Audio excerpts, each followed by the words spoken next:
2 days ago, I was interviewing Mr. Locario of the Locario Fan YouTube Channel.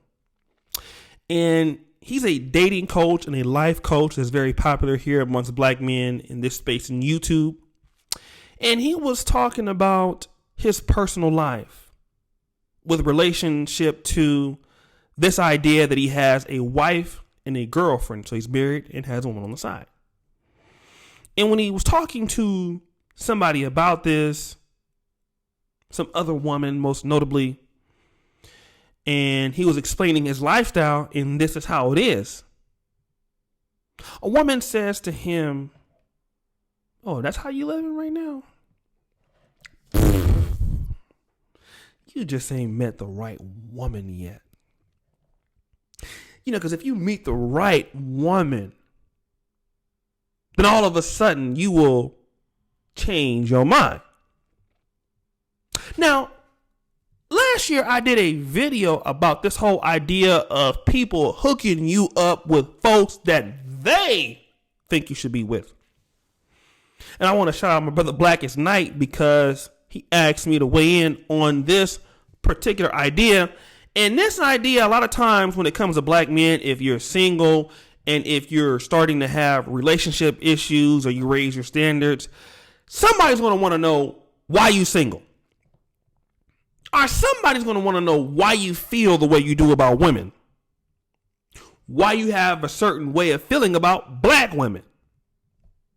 And since you haven't found the right woman for you yet, here they come trying to give you a hookup.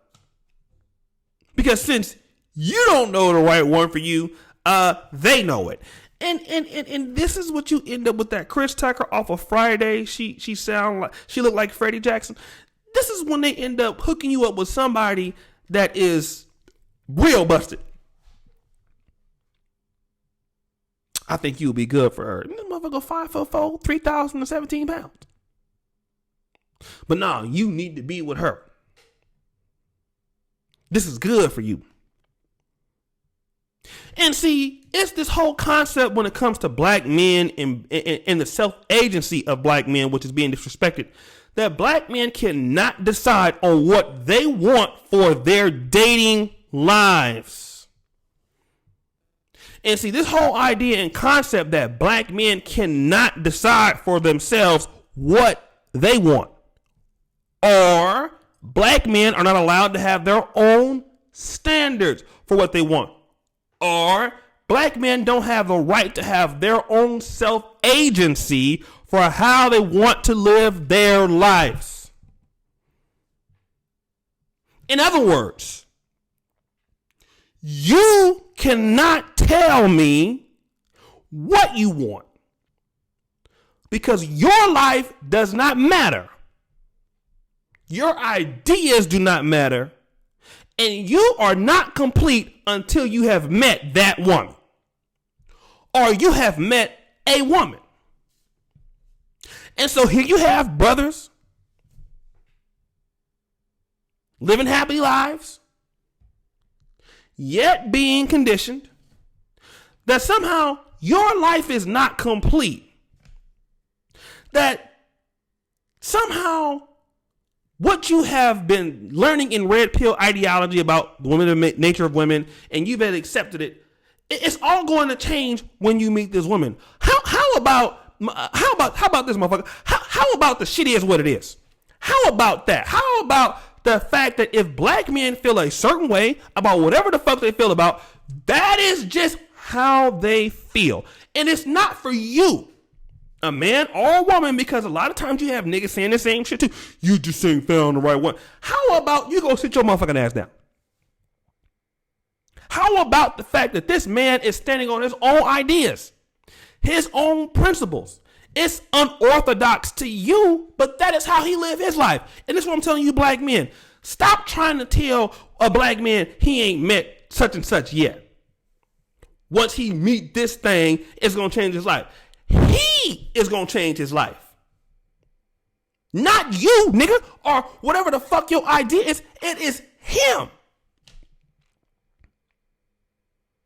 Because nobody, man or woman, is more important for his life than he is. Some black men don't want to even be married. Some black men, some of you brothers got sex dolls. And I mean, imagine this. Now, let's talk about that real quick. I'm gonna have to, because some of these sex dolls getting a little thick, brother. You can get them race specific, and they are working with a little something. I mean, imagine, you done bought a sex doll, you spent $1,000, and you wearing that ass out every night. It's just wow. It is what it is.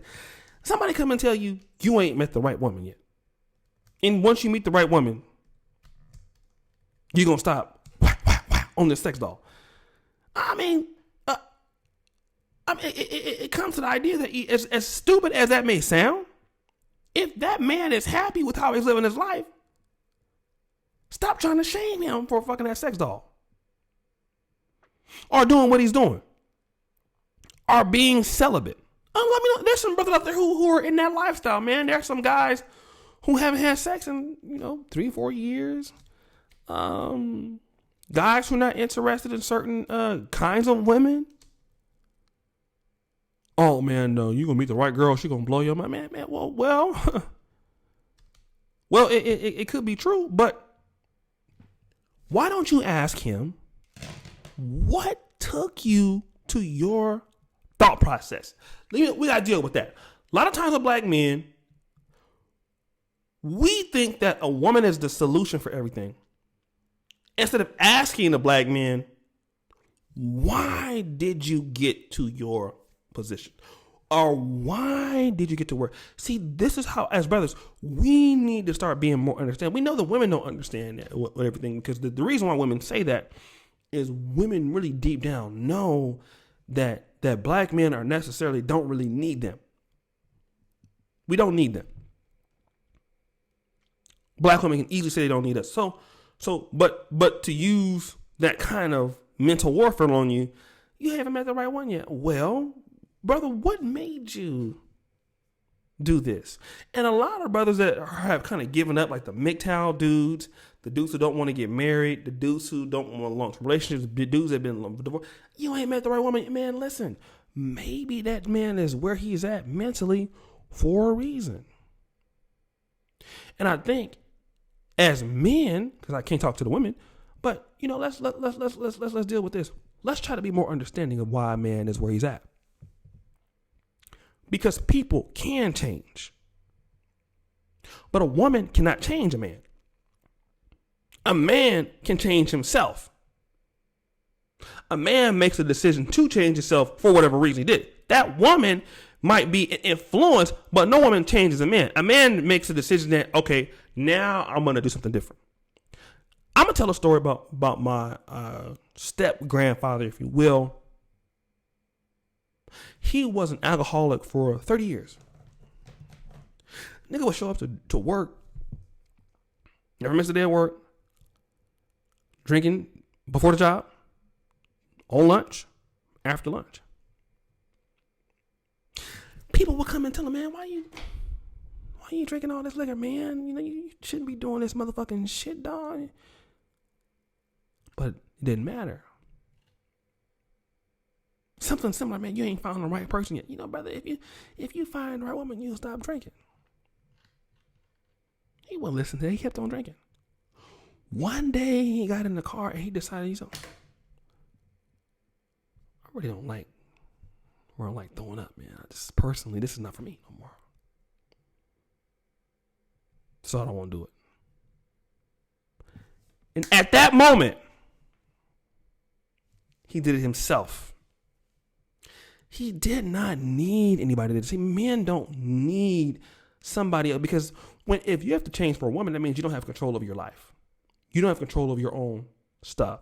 Men, we don't need people to change our minds. We can be influenced by logic, stuff like that, and it makes sense. But we are the ones that make a decision at the end of the day. And that's the thing. We make that decision. And men operate in such a way that once they get fed up, or they get tired of something, or they don't feel that it's worth it, they just stop fucking with it. They go do something else.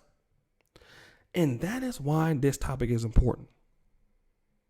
So, brothers, I want to thank you guys for an excellent month here on October. Did some good things. I've been running both channels. It's been hella high water, but it was worth it. I had a lot of fun this month in October. Thank you for helping me so much. Thank you for people who have been subscribing to the channel. Come subscribe, hit the bell. Notifications, get them up, get them up. I appreciate all of you, and especially the people on patreon.com. I want to thank you guys. For 2 years, you've helped me run and operate Negromanosphere.com because of your Patreon pledge. Donovan, Alan, Roger Curry, Ron Wills, all you brothers have allowed them to get paid and earn a salary for writing for Negromanosphere.com. And brothers are just supporting through the roof. I really appreciate you guys for supporting us. 2 of our guys went to the 21 convention, Donovan and Alan. And many of you guys now have made a full-time career out of this. And it's because of you black men that are supporting black male content. So we continue to ask for the support. $5 a month on patreon.com. You get additional content. I have my Dr. Aktion Comic here. We have 4 free ebooks below, and it's supporting black male content. If you never thought about subscribing, you want to check out the stuff we do, go to our website, look at it, look at the free ebook link, click that, read my free comic, Dr. Aktion. I want you to tell me what you thought about the comic. And this is what we're doing with the money that we receive from you. We're looking to get 1,000 brothers to sign up on Patreon. We're about 500 in. We want to have the Negrocon conference, and we want the brothers to continue to support us as we're trying to bring our content up. Because at the end of the day, we can only ask black men to support black male media. We cannot ask white men to do it. We cannot ask Asians to do it. We cannot ask black women to do it. I can only ask you to do it because it's about you. And as you help us build this community, we can continue to go stronger. We can continue to get better, and we continue to bring in more people who will talk about the things you want to talk about. And as you know, the buffoonery remains at an all-time high. All of my links are in the description, email, all of those things. Thank you so much. Peace out.